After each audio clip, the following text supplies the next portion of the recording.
Welcome to நம்ம இ-சேவை channel. நம்ம இ-சேவை சேனல்ல என்ன டாபிக் பத்தி பேச போறோம் அப்படின்னு பார்த்தீங்கன்னா, கிளர்க் எக்ஸாம் ஐபிபிஎஸ்ல வந்து கிளர்க் எக்ஸாம் வந்து நம்ம அப்ளை பண்ணியிருப்போம் இல்லையா? அது வந்து எப்படி வந்து எக்ஸாம் எழுதுறதுன்னு ஒரு மிகப்பெரிய கொஸ்டின்ல இருக்கும். ஃபர்ஸ்ட் டைம் வந்து குரூப் 2, குரூப் ஏ இந்த மாரி தமிழ்நாட்டுல எழுதுற எக்ஸாம்லாம் வந்து பார்த்தீங்கன்னா, ஓஎம்ஆர் ஷீட் இருக்கும். ரவுண்ட் பண்ற மாரி இருக்கும். இது வந்து பார்த்தீங்கன்னா, முழுக்க முழுக்க ஆன்லைன் எக்ஸாம் எழுதுறனால, அது எப்படி பண்ணணும் அப்படின்றத பத்தி தெரிஞ்சுக்கலாம். இதுக்கு முன்னாடி இது வந்து ஒரு டெஸ்ட் தான். நீங்களும் வேணா டெஸ்ட் பண்ணி பார்க்கலாம். இதுக்கு லிங்க் வந்து டிஸ்கிரிப்ஷன்ல குடுத்துடுறேன்.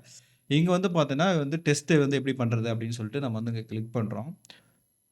கிளிக் பண்ணோனே வெயிட் பண்ணணும். இது வந்து லோட் ஆயிட்டு நம்மளுக்கு வந்து விசிபிள் ஆகும். இப்போ உள்ள வந்து லோட் ஆனோனே நம்மளோட ஸ்டேட் வந்து நம்ம வந்து செலக்ட் பண்ணணும். ஸ்டேட் வந்து எந்த ஸ்டேட்டு அப்படின்னு பார்த்தீங்கன்னா, நம்மளோடது வந்து தமிழ்நாடு. தமிழ்நாடு குடுத்தோனே கோ குடுத்தோனே உள்ள போயிடும். இங்க வந்து லாகின் ஐடி, பாஸ்வேர்ட் இருக்கு இல்லையா? லாகின் ஐடி, பாஸ்வேர்ட் வந்து பார்த்தீங்கன்னா, நம்மளோட ஹால் டிக்கெட்லயே இருக்கும். அது வந்து நம்ம வந்து போட்டுட்டு டைப் பண்ணிட்டு அதுக்கப்புறம் வந்து பார்த்தீங்கன்னா, சைன் இன் அப்படின்னு குடுத்தீங்கன்னா, உள்ள போயிடும். உள்ள போயிட்ட உடனே வந்து பார்த்தீங்கன்னா, எப்படி வந்து ஜெனரல் இன்ஸ்ட்ரக்ஷன் குடுத்துருக்கு அப்படின்னு பார்த்தீங்கன்னா, நீங்க வந்து நாட் ஆன்சர்ன்னு வந்து பார்த்தீங்கன்னா, ரெட் கலர்ல இருக்கும். அதே மாரி ஆன்சர் பண்ணிட்டேன் அப்படின்னா, கிரீன் கலர்ல இருக்கும்.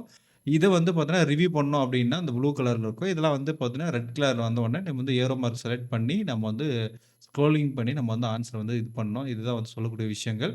இத வந்து நம்ம வந்து படிச்சு பார்த்துக்கோங்க. இத வந்து நீங்க ஃப்ரீயா இருக்கும்போது படிச்சுக்கோங்க. அதுக்கப்புறம் வந்து பார்த்தீங்கன்னா, லாங்குவேஜ் வந்து பார்த்தீங்கன்னா, தமிழ், இங்கிலீஷ் எல்லாமே இருக்கு. இங்க வந்து நம்ம தமிழ் குடுத்தீங்கன்னா தமிழ்ல வரும்.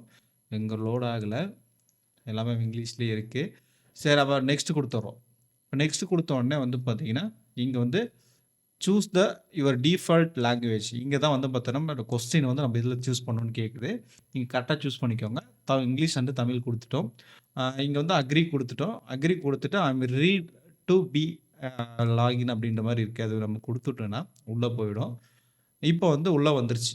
இதுதான் வந்து பார்த்தீங்கன்னா, அ இது கொஸ்டின். இப்போ வந்து ஃபர்ஸ்ட் கொஸ்டின் என்ன சொல்றாங்க அப்படின்னு பார்த்தீங்கன்னா, அ ஒரு கடைக்காரர் 30 கிலோ அரிசி கிலோகிராமியர்கள் ரூ. 7 விலையிலும், அது 20 கிலோகிராம் அரிசி கிலோகிராமுக்கு வந்து ரூ. 7.75 விலையிலும் வாங்கினார். இரண்டையும் கலந்த கலவை கிலோகிராம் ரூ. 750 விலையில் விற்றார். அந்த வணிகத்தின் லாபமா நஷ்டமா? அப்ப என்ன சொல்றாங்கன்னா, இதுவும் 30, 50 கிலோ அரிசியும் இதெல்லாம் சேர்த்தி நான் வந்து பார்த்தீங்கன்னா, அரிசி வாங்கிட்டாரு. ஆனா விற்றது வந்து பார்த்தீங்கன்னா, ரூ. 750 வித்திருக்காரு. எவ்வளவுக்கு அவர் லாபமா, நஷ்டமா அப்படின்றத பார்த்து, நான் வந்து லாபம்னு செலக்ஷன் பண்ணிக்கிறேன்.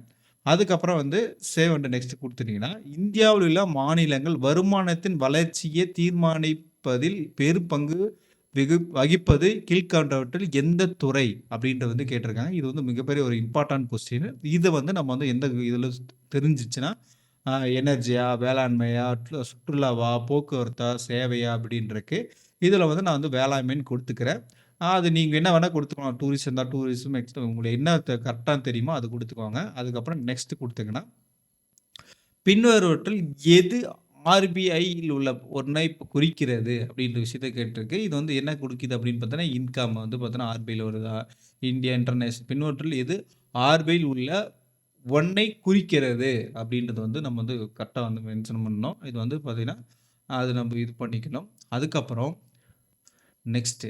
ஒரு பேனா வந்து ரூ. 10 விற்றதன் மூலம் அப்பொருளின் விலை எவ்வளோ லாபம் கிடைக்கப் பெற்றது? அப்பொருளின் விலை எவ்வளவு? அப்போ அவன் என்ன சொல்றான்னா, ஒரு பேனா வந்து ரூ. 10 விற்றிருக்கிறான். அது வந்து பொருளின் விலை வந்து எவ்வளோ லாபம் கிடைக்கிறது அப்படின்னு கேட்டா, இப்போ அது வந்து அசலும் சொல்லியிருக்கணும், விற்றதும் சொல்லியிருந்தா மட்டும் தான் லாபமா, நஷ்டமான்னு கிடைத்திருக்கும். அப்ப எதுவுமே தெரியலன்னா பார்த்தீங்கன்னா, இது வந்து எவை இல்லை அப்படின்றது என்னோட கருத்து. உங்களுக்கு கரெக்ட்டா தெரிஞ்சா அந்த ஃபார்முலா தெரிஞ்சா நீங்க வந்து போடலாம். ஃபார்முலா போடுறதுக்கு எதுவுமே போடல. அதனால வந்து நம்ம இது குடுத்துட்டேன். அடுத்தது அ டாப்ஸ் என்னும் சொல்லில் உள்ள ஒரு எழுத்துக்கள் பற்றி அமைக்கப்பட்டுள்ள ஓவில் தொடங்கும் அர்த்தமுள்ள ஒரு சொல் உண்டாக்கப்படும் எனில், அச்சொல்லின் கடைசி எழுத்தின் விடையாகும். அது ஒன்றா இது போன்ற சொல்லில் ஒன்றுக்கு மேல் உண்டாக்கப்படும் எனில் விடை எக்ஸ் ஆகும். அது போன்ற சொல்லில் ஒன்றுக்கு உண்டாக்கப்படவில்லை எனில், விடை எக்ஸ் ஆகும். எம் ஆகும். இது வந்து எக்ஸ் ஆகும் அப்படின்னு சொல்லியிருக்காங்க. இது விடை உங்களுக்கு எந்த விதமான எஸ்ன்னு நான் குடுக்குறேன். உங்களுக்கு என்னவோ அது கரெக்ட்டா தெரிஞ்சது குடுத்துக்கோங்க. அதுக்கப்புறம் இந்த கேள்வியில் 5 சொல்கள் உள்ளன. இவற்றில் 4 சொல்கள் மட்டும் ஏதேனும் ஒரு வகையில் ஒன்று போல் உள்ளன. ஆனால் ஒன்று மட்டும் மாறுபட்டு இருக்கும். இங்க பச்சை, மஞ்சள், கருப்பு, சிவப்பு. இது வந்து பார்த்தோன்னா, ஒரே ஒரு கலர்ல குறிக்குது. இது வந்து வண்ணமா குறிக்குது. வந்து இதுக்கு மாற்றா இருக்கு. அதனால வந்து வண்ணன் குடுத்துக்கிறோம். இது வந்து பார்த்தீங்கன்னா, நாம வந்து அந்த விஷயத்த வந்து பார்த்தீங்கன்னா, நம்ம வந்து சூஸ் த ஆன்ஸர் வந்து கரெக்ட்டா குடுத்துட்டோம். அதுக்கப்புறம் வந்து பார்த்தீங்கன்னா, நாம வந்து இத வந்து அவ்வளோதான் வந்து சப்மிட் குடுக்கணும். இங்க சப்மிட் ஆப்ஷன் வந்து எனேபிள் ஆகல. அதுக்கப்புறம் நம்ம வந்து சப்மிட் குடுத்தங்கன்னா, அவ்வளோதான் வந்து பார்த்தீங்கன்னா, நம்ம ஆன்சர் வந்து முடிஞ்சுச்சு. இதுதான் வந்து எக்ஸாம் நடக்கக்கூடிய முறைகள். இதில வந்து எந்த வேணா நீங்க வந்து தெரிஞ்சுக்கலாம். என்ன வேணா பண்ணிக்கலாம். ஆனா பட் வந்து தவறா குடுத்தா 1/2 மதிப்பெண் குறைக்குவாங்க.